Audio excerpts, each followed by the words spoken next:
اہل حدیث لوگ یہ پوچھتے ہیں کہ یہ چار امام جو ہیں، امام احمد بن حنبل اور امام شافعی اور امام مالک اور امام ابو حنیفہ، ان سے پہلے لوگ کس کی تقلید کرتے تھے، کس امام کی تقلید کرتے تھے؟ تو یاد رکھنا چاہیے کہ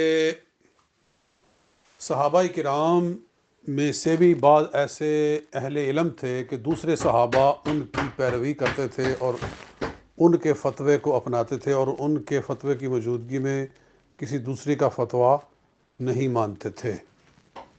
جی، اس طرح کی حدیثیں ہیں کہ ایک صحابی نے فتویٰ دیا تو سننے والے صحابہ نے کہا کہ ہم تو فلاں صحابی کا جو فتویٰ ہے نا اس پر چلیں گے۔ جی، اس پر آپ میری تفسیر برہان القرآن کا مطالعہ کریں، اور فَاسْأَلُوا أَهْلَ الذِّكْرِ إِن كُنتُمْ لَا تَعْلَمُونَ، سورہ نحل کے اندر اس کے نیچے ایسی روایات جو ہیں وہ میں نے بیان کی ہیں۔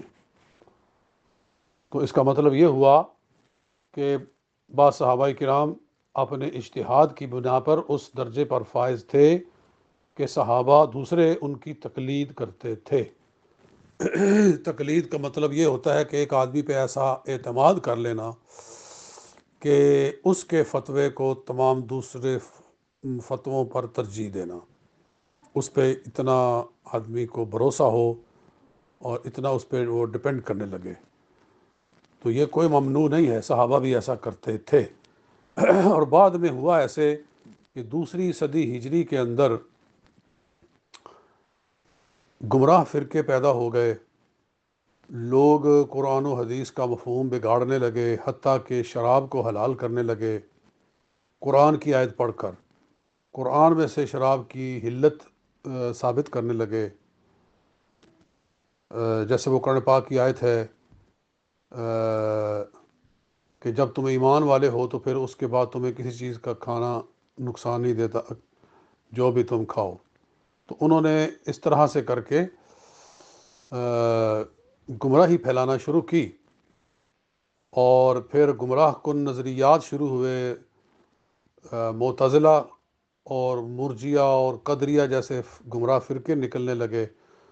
تو اس وقت یہ ذہن بنا کہ یہ جو چار امام ہیں ان کی فقہ قرآن و سنت کے مطابق ہوتی ہے، اور وہ اپنی رائے کو قرآن و سنت پہ ترجیح نہیں دیتے ہیں بلکہ اپنی رائے کو قرآن و حدیث کے تابع رکھتے ہیں۔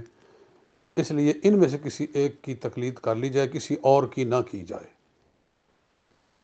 اور جس پر یہ چاروں متفق ہوں اس سے ہٹ کر ہرگز کوئی قول نہ اپنایا جائے، کیونکہ ان چاروں کا کسی پہ اکٹھا ہو جانا کسی رائے پہ، یہ گویا ساری امت کا اجماع ہو گیا۔ تو اور اسی کو اہل سنت کہتے ہیں۔ اہل سنت کے نظریات وہ ہیں کہ جن پر چاروں امام متفق ہوں۔ بہرحال اس میں کافی بحث تمحیص ہے، خلاصہ میں نے آپ کے سامنے رکھ دیا ہے۔ السلام علیکم۔